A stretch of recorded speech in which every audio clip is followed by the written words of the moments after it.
thought about the why you like the things that you like? Not just that you like these things, but the actual reason behind why you do? I know I have, and it happened in kind of a funny way.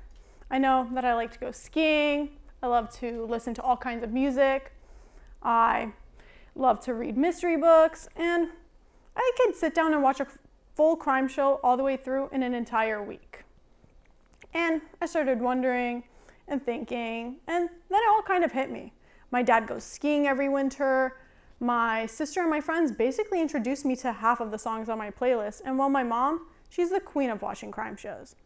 So then I started wondering, did I really start to like all of these things on my own, or was it the environment and world around me that helped shape these preferences? So that took me into a bit of a rabbit hole, and I started wondering, does our environment truly shape the things that we come to like and prefer? And if it does, do we have any agency over the matter at all?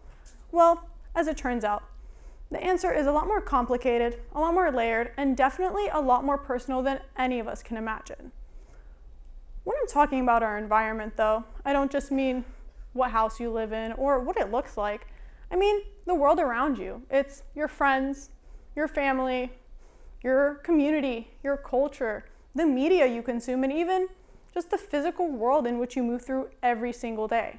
All of these things help dictate our values, our ideas, opinions, experiences even, without us really even noticing it. These 6 things really help influence what we come to like and prefer in very distinct ways. Let me break them down for you. First, probably foremost, we have the media, more specifically, social media. Did you know that the average person unlocks their phone about 150 times a day? Yeah, that's a lot. That's about 150 moments where we're just consuming what other people are doing, wearing, eating, and loving. There's this psychological theory called the social comparison theory that states we naturally determine our worth, our lives, and our abilities to other people. And through social media, this gets amplified tenfold. It kind of becomes our full-time job. For instance, let's take you're scrolling through any social media app, and then you see about 10 different people post about the same matcha latte from the same place, and you start wondering, wow, I could really go for a matcha latte right now. And that's called the availability heuristic, where the more we see something, the more likely we are to favor it and desire it. By scrolling through our phones every day, we become accompanied with other values, ideas, and experiences of those around us. And this isn't necessarily a bad thing. It helps build up the things we come to like, the things we come to prefer, both quietly and constantly, without us really even noticing it. Then we have our friends. Our friends help determine the things that we come to like in a different way. There's this other psychological theory called the social identity theory that says that we determine ourselves in part to the groups that we surround ourselves with. This means that we want to fit in. We want to feel like we belong somewhere. And in part, we do that by mirroring those who we care about.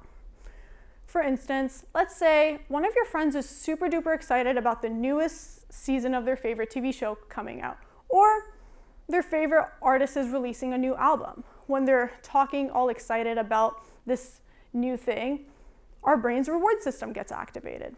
The ventricular, which powers both pleasure and motivation, lights up. Their happiness, in turn, becomes contagious to us. And we're more than likely to actually start liking the things that they're telling us about. And it's not because we're giving into this peer pressure. It's just our brain seeks out this connection, and that's what it gives us. Then, to go even deeper, we have our community. Our community gives us what researchers call the norms of reciprocity, which are basically just the rules about the values, the norms, and the social currency within a group. Sometimes we like things not because we're born liking them, but because these things, we develop a liking for these things in order to fit in. We want to feel like we belong, and we want to feel a part of a group. Think about your community, for example, about the food scene there, about the sports scene, or even about the music scene there. some people who may have moved into that community might have originally liked these things at first, but they developed the liking and preference for these things in order to fit in. It was kind of like a community membership of sorts. And in turn, over the time, this kind of became their own. So if our community gives us our group norms, then our culture gives us something a little bit deeper, which is our operating system for how we see the world. Our culture can help determine the things that we find beautiful, the things that we might find strange, and it's kind of like an invisible menu. We think that we know what's on the menu before we sit down, but in reality, our culture has already pre-decided that long before we did. It's kind of like the lens we see everything through, but we didn't really choose. Then we move on to something a bit more practical, which is our physical environment.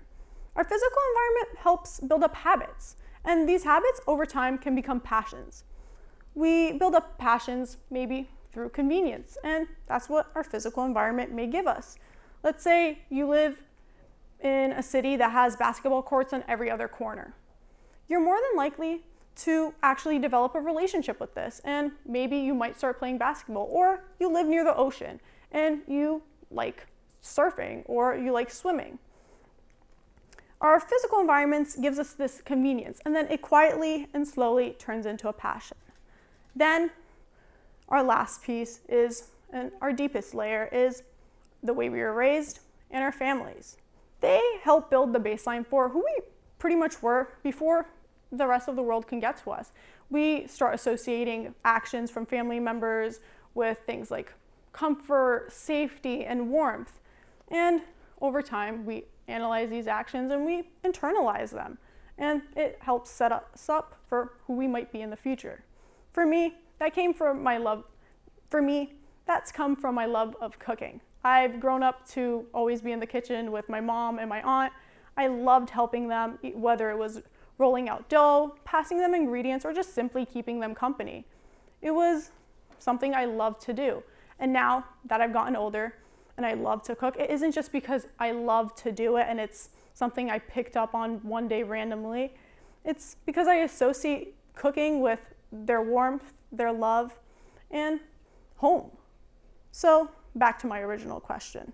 Do we really have any agency over the things that we come to like? Science tells us that our environment is like the architect, but we're the tenant. We can't really change our foundation. We can't change our families, or we can't change the way we grew up, but we can change what rooms we reside in. When we realize this, we stop assuming that the world is just the way that it is because that's just the way that it is. We open ourselves to different opinions, different cultures. We open ourselves to a whole different side of the world. We're able to understand that just because someone grew up differently, of course they're gonna like different things. It's nothing to be ashamed of. With this realization, we can be better for ourselves, and better for the others or the world around us. For ourselves, we can come to realize that just because we like something doesn't mean that it's inherently bad. We need to follow that thread, and then that thread will lead us to a story, and that story will inevitably be ours. Thank you.